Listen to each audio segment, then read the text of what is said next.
let's queer up LGBTQ plus civil rights.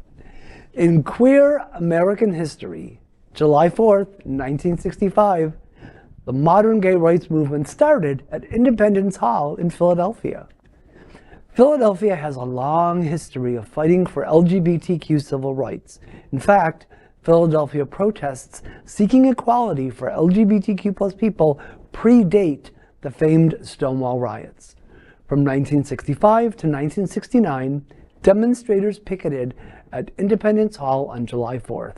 The annual reminder protests pointed out that LGBTQ plus Americans did not have basic civil rights protections. The protests were among the earliest for LGBTQ plus rights in the United States. These were protests organized by LGBTQ plus activists Frank Kameny, Barbara Gittings, and others. Many see Barbara Gittings as the mother of the LGBTQ plus civil rights movement.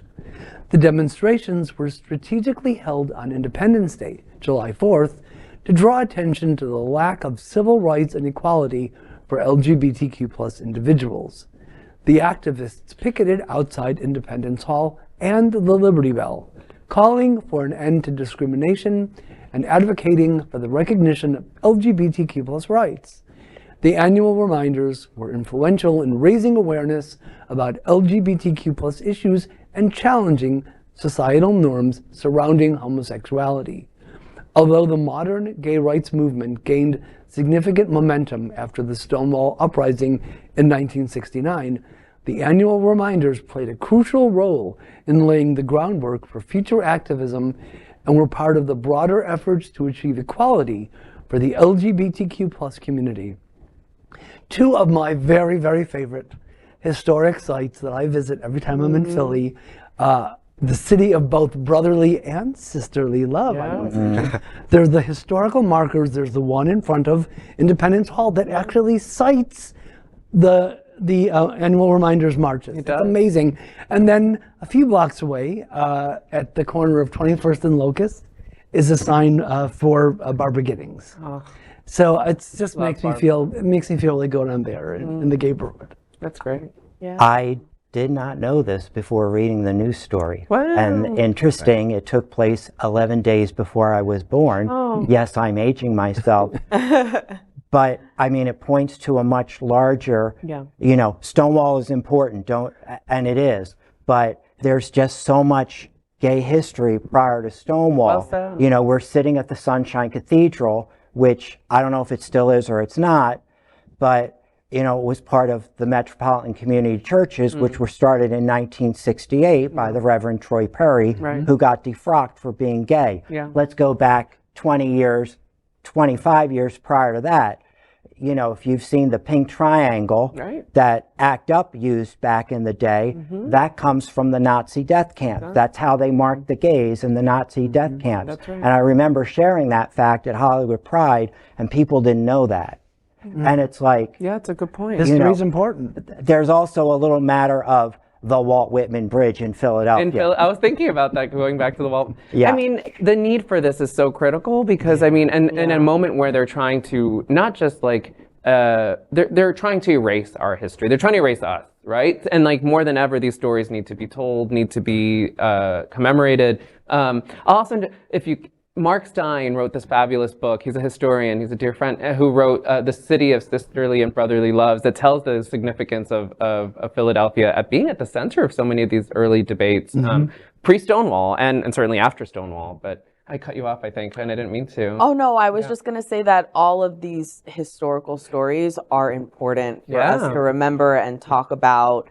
Despite which one happened first or last, I think it's really important to just remember and, you know, bring all of them to the surface and I also didn't know.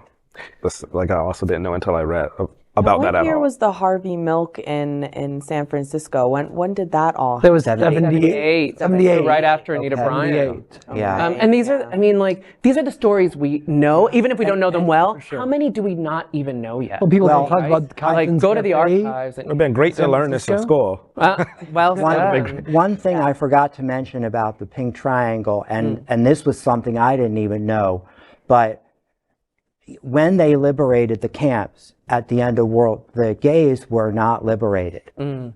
There was a paragraph, there was something in the German Penal Code, paragraph 175. There's actually a documentary on it, and you know that they were not liberated with everybody else.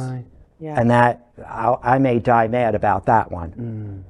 I honestly didn't know much about the gay community during the Holocaust at all, and I have a fascination with the Holocaust. So I've never heard of a triangle. I'm definitely going to do my research about that. I'm very intrigued. It's The Men with the Pink Triangles, the Hegel book. And there's a memoir even. I know this is morbid, but I follow, I believe it's called the Auschwitz Memorial Museum on Twitter, and they're daily posting things, and round about June they start posting, maybe not necessarily June, but for 5 months. It makes sense though. It's out there. It would be great if they made a movie about gays during the Holocaust. They actually, the movie is called Paragraph 175. I don't know if it's I don't know if it was a documentary or a movie, but it's out there. Well, and there's Ben about the gay couple. That's right. That is. I've never seen it. Is that about devastating. The I mean, I know there's like one that focuses on like the Soviet like their attack. That's right. I guess I'll rephrase. I wish they would make an Oscar-worthy movie where people talked about it and it was really got the attention. Yeah, you know, like The Pianist, or you know, a movie that is spoken about and remembered, and hopefully one day. Here's the thing: we finally saw a genre movie win Best Picture. I think it's only a matter of time before a documentary wins Best Picture. Yeah. I mean, and then we should, like, I was thinking so much, Bob, of what you said, because it's so, in terms of the activists know the history often, and like often they do their best work when they know history. Like ACT UP used specifically the Pink Triangle because they were like, this is not unlike in Nazi Germany when the government was killing us, right? Like that is to make the parallel between the federal government not responding to HIV/AIDS. They were like, we understand this has happened before. And this is why our organizations, we've got the Stonewall National Museum.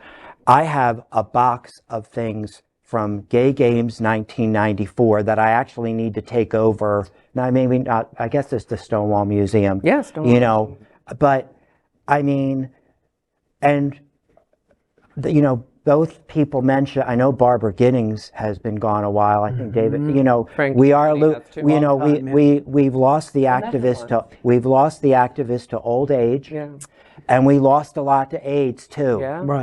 And, you know, and the people we really need to support these museums and archives that keep this alive, because, and then we got to get the youngins to, hey, this is why we're on you and why we're so concerned. Yeah, why it's so important. Get the politicians out of the way first. Yeah, really.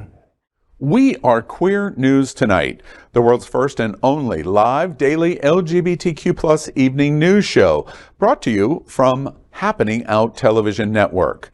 We operate in the same model of PBS and NPR, but for the LGBTQ+ community. We educate, inform, and entertain by supporting the 10 pillars of our LGBTQ+ community, with more than 100,000 a week watching us on Roku, Apple Television, and other channels. To keep the story going, we accept donations with 100% transparency. Stay updated and live authentically with Queer News Tonight.